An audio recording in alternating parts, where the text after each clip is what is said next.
بسم الله الرحمن الرحيم. ياسين والقرآن الحكيم إنك لمن المرسلين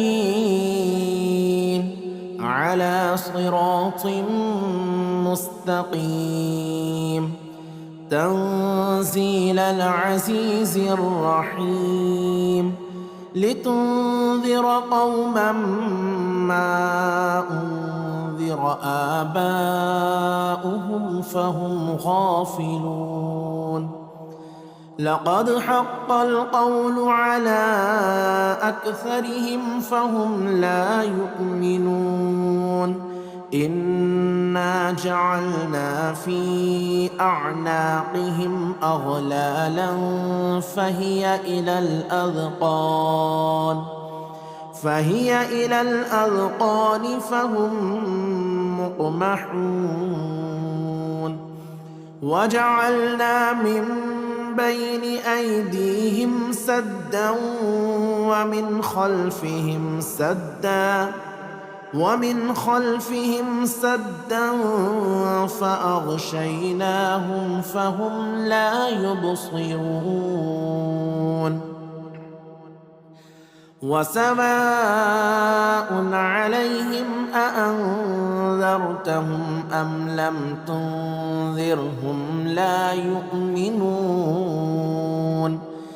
إنما تنذر من اتبع الذكر وخشي الرحمن بالغيب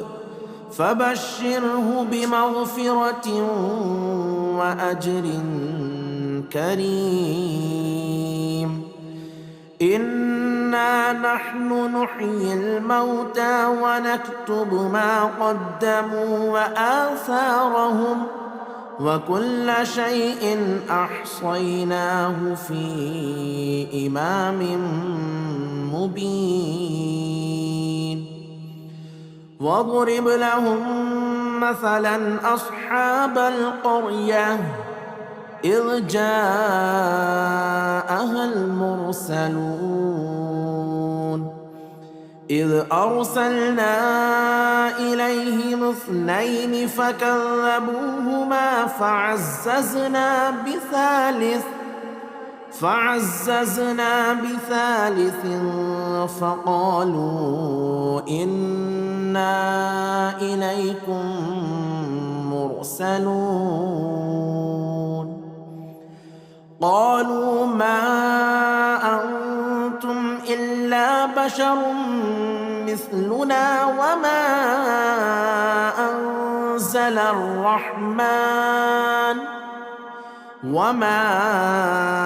أنزل الرحمن من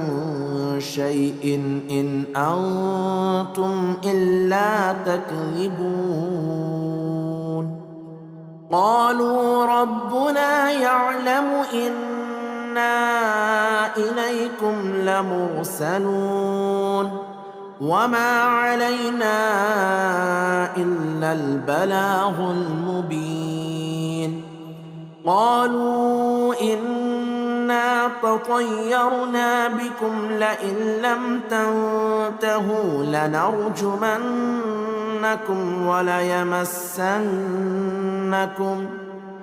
وليمسنكم منا عذاب أليم. قالوا طائركم معكم أئن ذكرتم بل أنتم قوم مسرفون. وجاء من أقصى المدينة رجل يسعى قال يا قوم اتبعوا المرسلين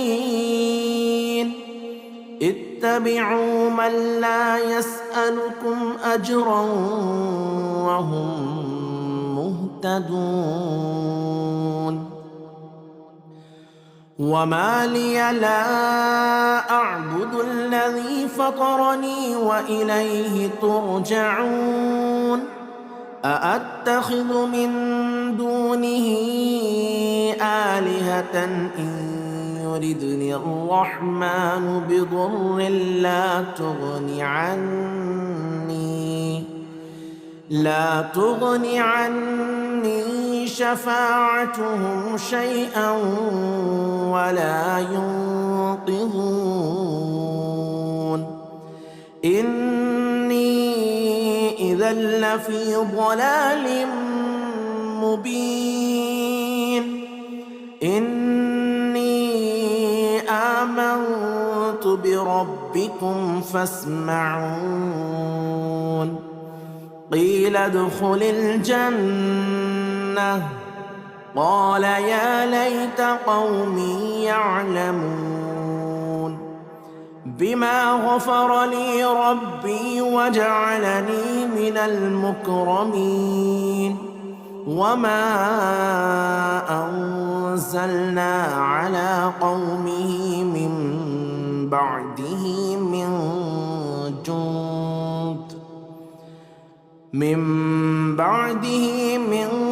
جند من السماء وما كنا منزلين إن كانت إلا صيحة واحدة فإذا هم خامدون يا حسرة على العباد ما يأتيهم من رسول إلا كانوا به يستهزئون ألم يروا كم أهلكنا قبلهم من القرون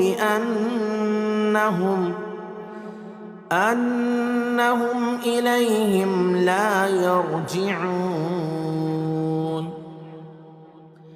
وإن كل لما جميع لدينا محضرون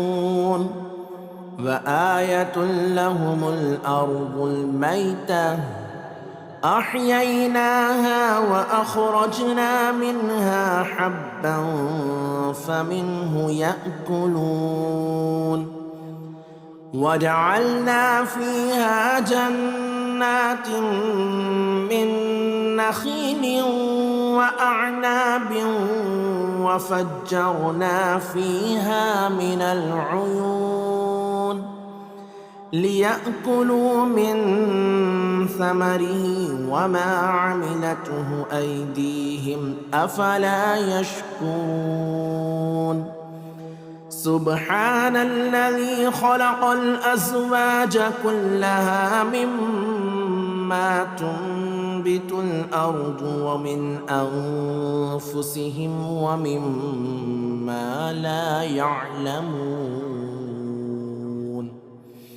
وآية لهم الليل نسلخ منه النهار فإذا هم مظلمون والشمس تجري لمستقر لها ذلك تقدير العزيز العليم والقمر قدرناه منازل حتى عاد كالعرجون القديم لا الشمس ينبغي لها أن تدرك القمر ولا الليل سابق النهار وكل في فلك يسبحون وآية لهم أنا حملنا ذريتهم في الفلك المشحون وخلقنا لهم من مثله ما يركبون وإن نشأ نغرقهم فلا صريخ لهم ولا هم ينقذون إلا رحمة منا ومتاعا إلى حين وإذا قيل لهم اتقوا ما بين أيديكم وما خلفكم لعلكم ترحمون وما تأتيهم من آية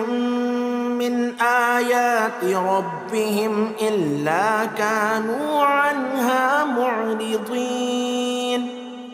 وإذا قيل لهم أنفقوا مما رزقكم الله قال الذين كفروا للذين آمنوا أنطعم من لو يشاء الله أطعمه إن أنتم إلا في ضلال مبين ويقولون متى هذا الوعد إن كنتم صادقين ما ينظرون إلا صيحة واحدة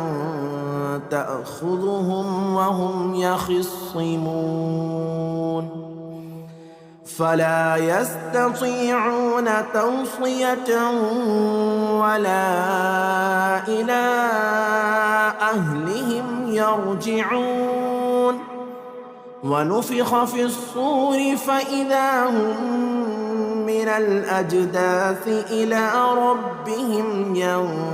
ينسلون قالوا يا ويلنا من بعثنا من مرقدنا هذا ما وعد الرحمن وصدق المرسلون إن كانت إلا صيحة واحدة فإذا هم جميع لدينا محضرون فاليوم لا تظلم نفس شيئا ولا تجزون إلا ما كنتم تعملون إن أصحاب الجنة اليوم في شغل فاكهون هم وأزواجهم في ظلال على الأرائك متكئون لهم فيها فاكهة ولهم ما يدعون سلام قولا من رب رحيم سلام قولا من رب رحيم وامتازوا اليوم أيها المجرمون ألم أعهد إليكم يا بني آدم ألا تعبدوا الشيطان إنه لكم عدو مبين وأن اعبدوني هذا صراط مستقيم ولقد أضل منكم جبلا كثيرا أفلم تكونوا تعقلون هذه جهنم التي كنتم توعدون اصلوها اليوم بما كنتم تكفرون اليوم نختم على أفواههم وتكلمنا أيديهم وتشهد أرجلهم بما كانوا يكسبون ولو نشاء لطمسنا على أعينهم فاستبقوا الصراط فأنى يبصرون ولو نشاء لمسخناهم على مكانتهم فما استطاعوا مضيا ولا يرجعون. ومن نعمره ننكسه في الخلق أفلا يعقلون. وما علمناه الشعر وما ينبغي له إن هو إلا ذكر وقرآن مبين لينذر من كان حيا ويحق القول على الكافرين. أولم يروا أنا خلقنا لهم مما عملت أيدينا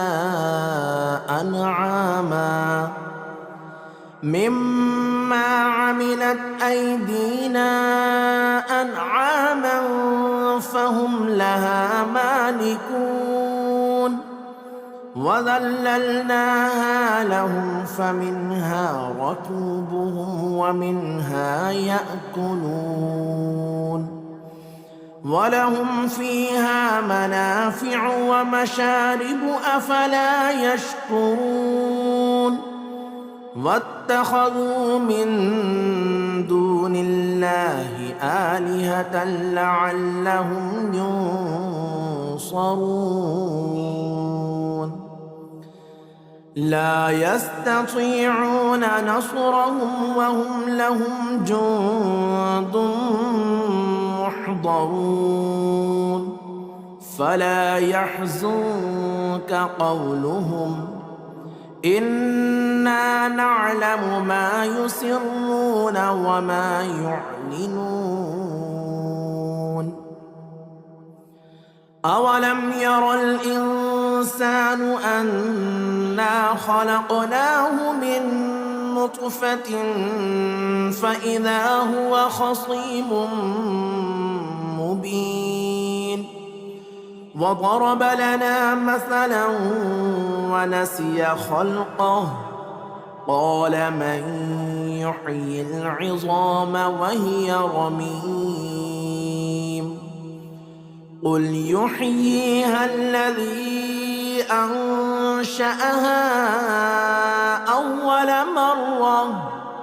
وهو بكل خلق عليم. الذي جعل لكم من الشجر الأخضر نارا فإذا أنتم منه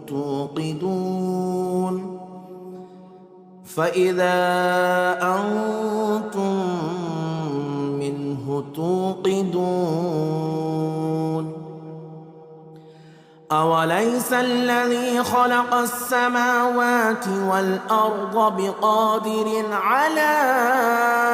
أن يخلق مثلهم بلى وهو الخلاق العليم.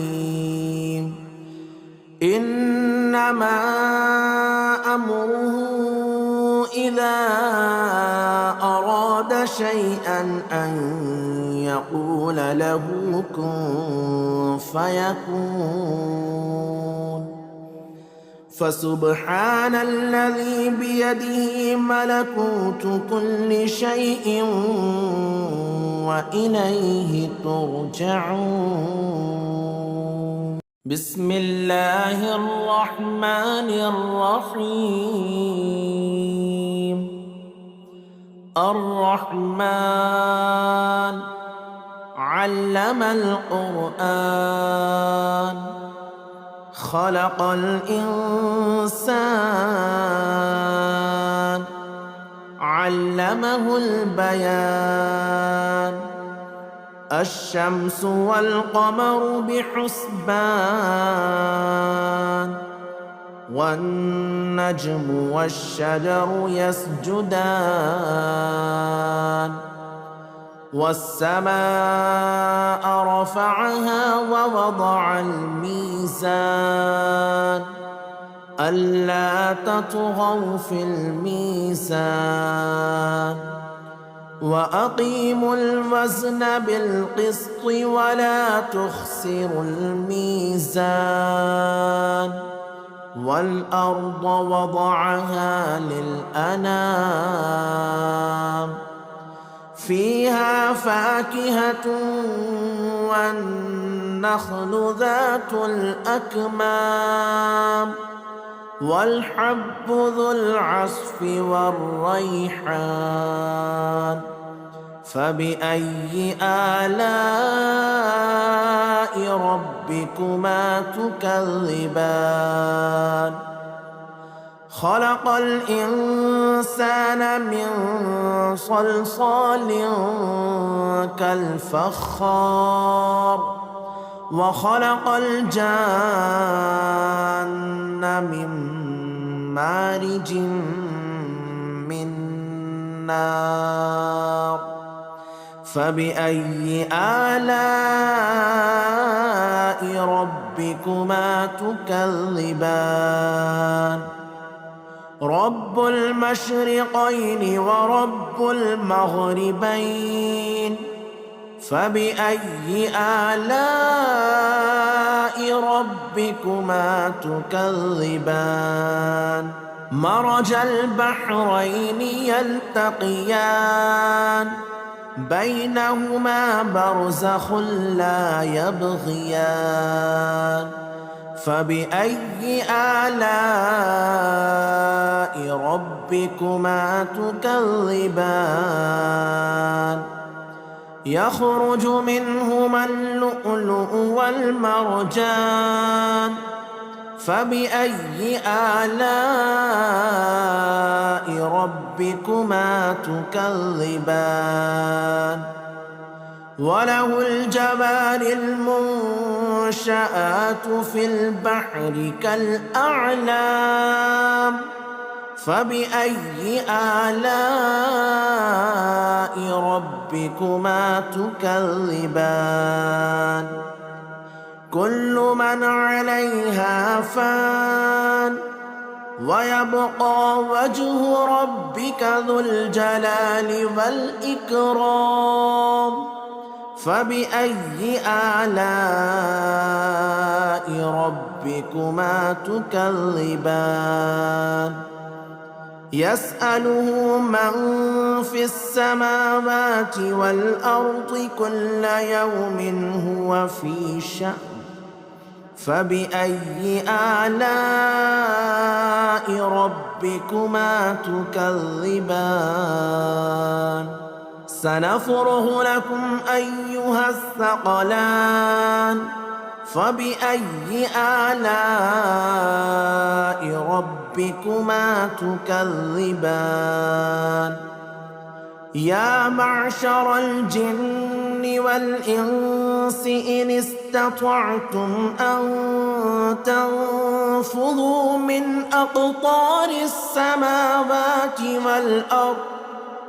أقطار السماوات والأرض فانفذوا لا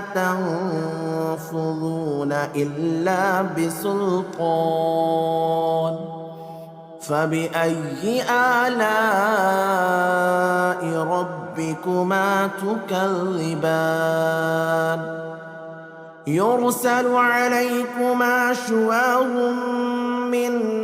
نار ونحاس فلا تنتصران فبأي آلاء ربكما تكذبان فإذا انشقت السماء فكانت وردة كالدهان فبأي آلاء ربكما تكذبان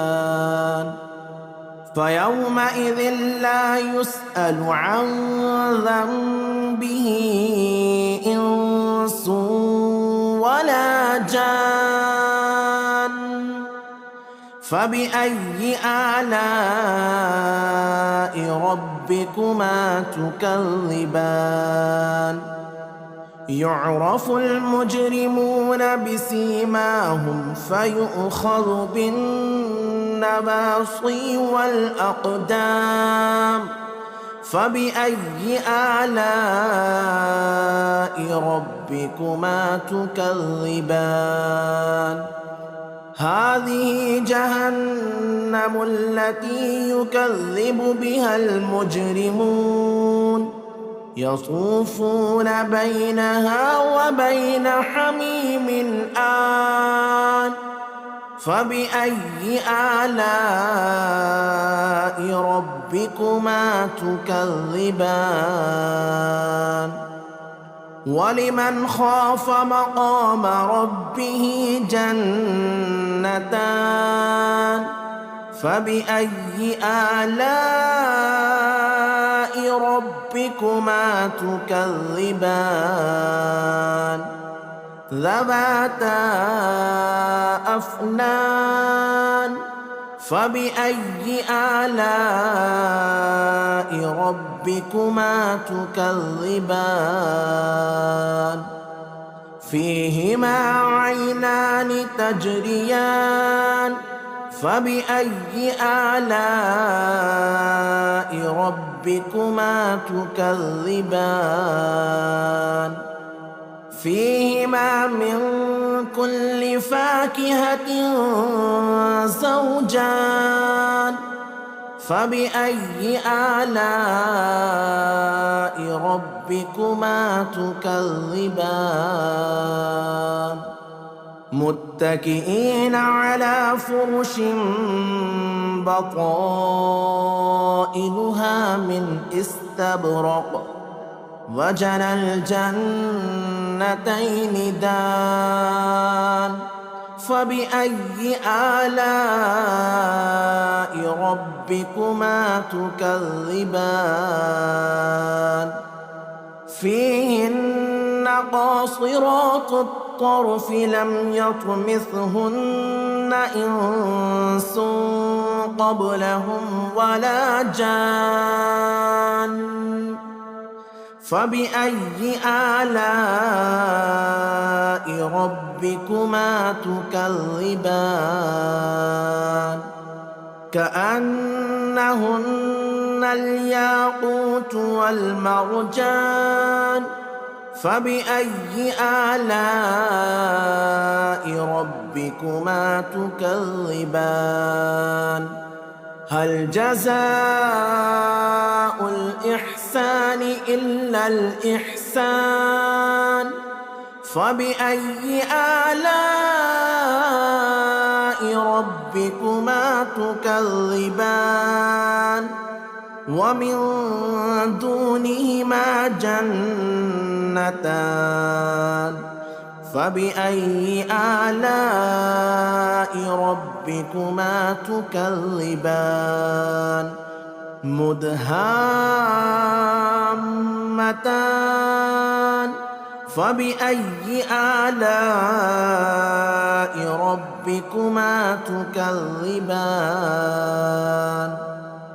فيهما عينان نضاختان فبأي آلاء ربكما تكذبان فيهما فاكهة ونخل ورمان فبأي آلاء ربكما تكذبان فيهن خيرات حسان فبأي آلاء ربكما تكذبان حور مقصورات في الخيام فبأي آلاء ربكما تكذبان لم يطمثهن إنس قبلهم ولا جان فبأي آلاء ربكما ربكما تكذبان متكئين على رفرف خضر وعبقري حسان فبأي آلاء ربكما تكذبان تبارك اسم ربك ذي الجلال والإكرام بسم الله الرحمن الرحيم ياسين والقرآن الحكيم إنك لمن المرسلين على صراط مستقيم تنزيل العزيز الرحيم لتنذر قوما ما أنذر آباؤهم فهم غافلون لقد حق القول على أكثرهم فهم لا يؤمنون إنا جعلنا في أعناقهم أغلالا فهي إلى الأذقان فهم مقمحون وجعلنا من بين أيديهم سدا ومن خلفهم سدا فأغشيناهم فهم لا يبصرون وسواء عليهم أأنذرتهم أم لم تنذرهم لا يؤمنون إنما تنذر من اتبع الذكر وخشي الرحمن بالغيب فبشره بمغفرة وأجر كريم إنا نحن نحيي الموتى ونكتب ما قدموا وآثارهم وكل شيء أحصيناه في إمام مبين واضرب لهم مثلا أصحاب القرية إذ جاءها المرسلون إذ أرسلنا إليهم 2 فكذبوهما فعززنا بثالث فقالوا إنا إليكم مرسلون قالوا ما أنتم إلا بشر مثلنا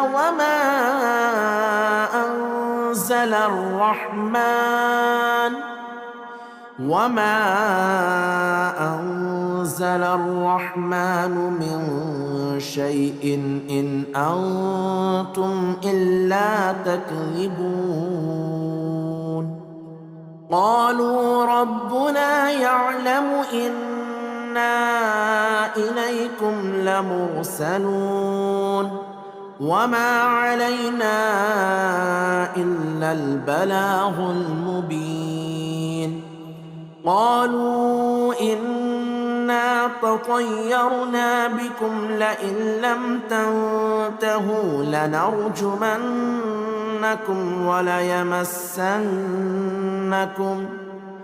وليمسنكم منا عذاب أليم قالوا طائركم معكم أئن ذكرتم بل أنتم قوم مسرفون وجاء من أقصى المدينة رجل يسعى قال يا قوم اتبعوا المرسلين اتبعوا من لا يسألكم أجرا وهم مهتدون وما لي لا أعبد الذي فطرني وإليه ترجعون أأتخذ من دونه آلهة إن يردني الرحمن بضر لا تغني عني شفاعتهم شيئا ولا ينقذون إني إذا لفي ضلال مبين إني آمنت بربكم فاسمعون قيل ادخل الجنة قال يا ليت قومي يعلمون بما غفر لي ربي وجعلني من المكرمين وما أنزلنا على قومه من بعده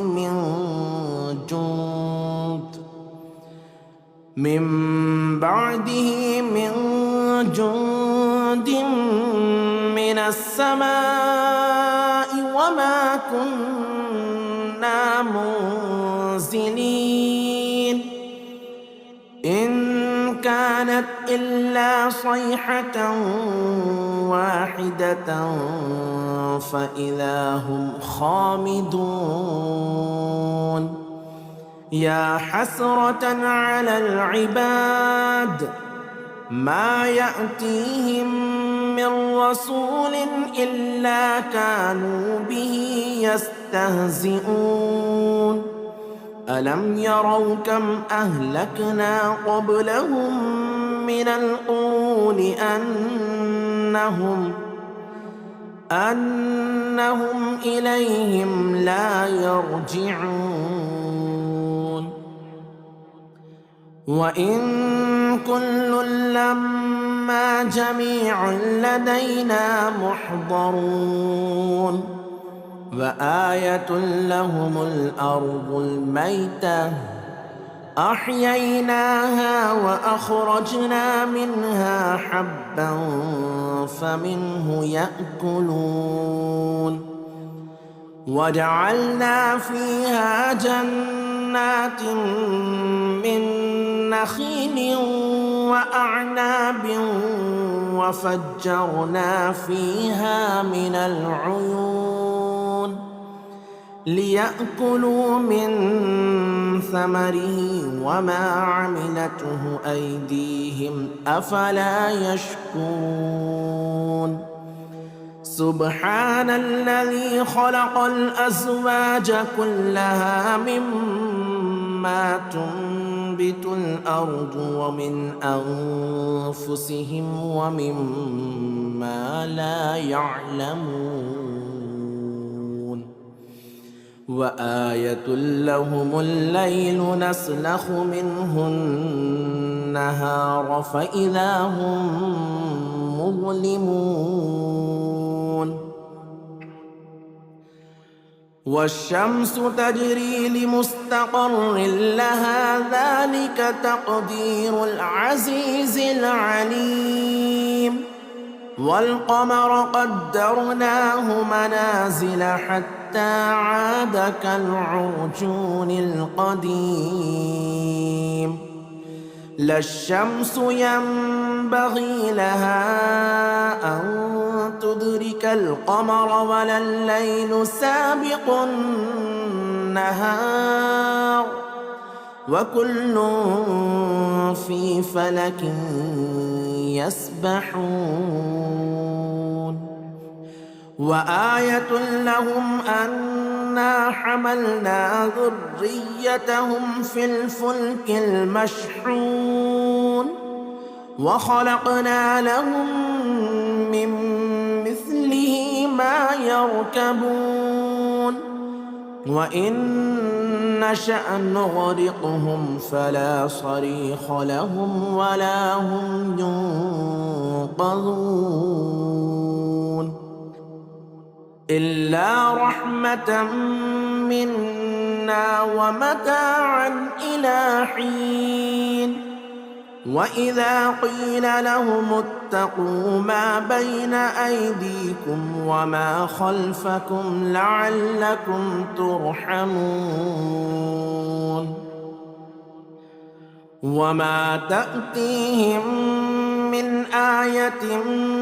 من آيات ربهم إلا كانوا عنها معرضين وإذا قيل لهم أنفقوا مما رزقكم الله قال الذين كفروا للذين آمنوا أنطعم من لو يشاء الله أطعمه إن أنتم إلا في ضلال مبين ويقولون متى هذا الوعد إن كنتم صادقين ما ينظرون إلا صيحة واحدة تأخذهم وهم يخصمون فلا يستطيعون توصية ولا إلى أهلهم يرجعون ونفخ في الصور فإذا هم من الأجداث إلى ربهم ينسلون قالوا يا ويلنا من بعثنا من مرقدنا هذا ما وعد الرحمن وصدق المرسلون إن كانت إلا صيحة واحدة فإذا هم جميع لدينا محضرون فاليوم لا تظلم نفس شيئا ولا تجزون إلا ما كنتم تعملون إن أصحاب الجنة اليوم في شغل فاكهون هم وأزواجهم في ظلال على الأرائك متكئون لهم فيها فاكهة ولهم ما يدعون سلام قولا من رب رحيم سلام قولا من رب رحيم وامتازوا اليوم أيها المجرمون ألم أعهد إليكم يا بني آدم ألا تعبدوا الشيطان إنه لكم عدو مبين وأن اعبدوني هذا صراط مستقيم ولقد أضل منكم جبلا كثيرا أفلم تكونوا تعقلون هذه جهنم التي كنتم توعدون اصلوها اليوم بما كنتم تكفرون اليوم نختم على أفواههم وتكلمنا أيديهم وتشهد أرجلهم بما كانوا يكسبون ولو نشاء لطمسنا على أعينهم فاستبقوا الصراط فأنى يبصرون ولو نشاء لمسخناهم على مكانتهم فما استطاعوا مضيا ولا يرجعون ومن نعمره ننكسه في الخلق أفلا يعقلون وما علمناه الشعر وما ينبغي له إن هو إلا ذكر وقرآن مبين لينذر من كان حيا ويحق القول على الكافرين أولم يروا أنا خلقنا لهم مما عملت أيدينا أنعاما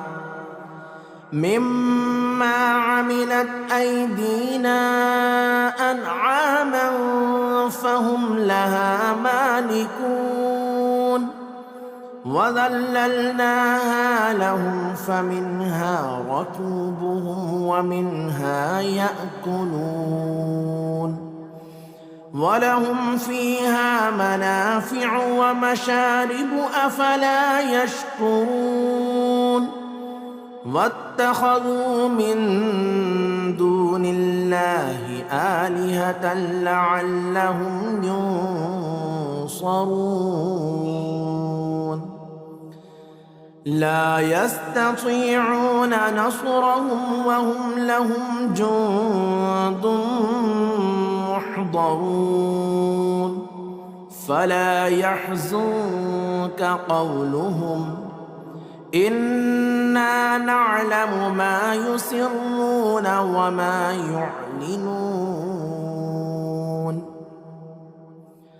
أولم ير الإنسان أنا خلقناه من نطفة فإذا هو خصيم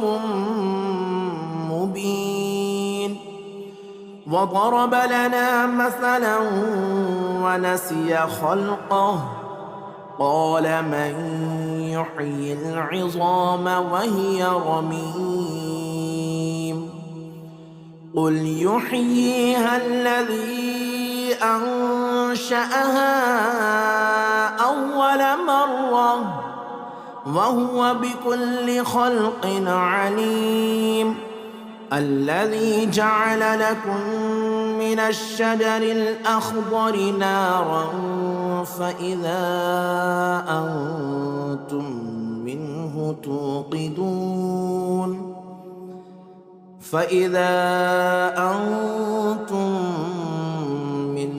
توقدون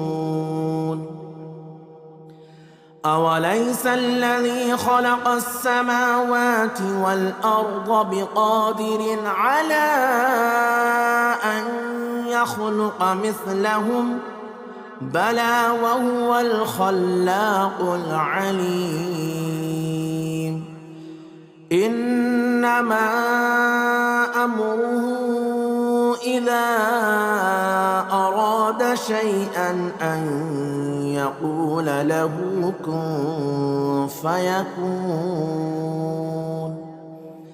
فسبحان الذي بيده ملكوت كل شيء وإليه ترجعون.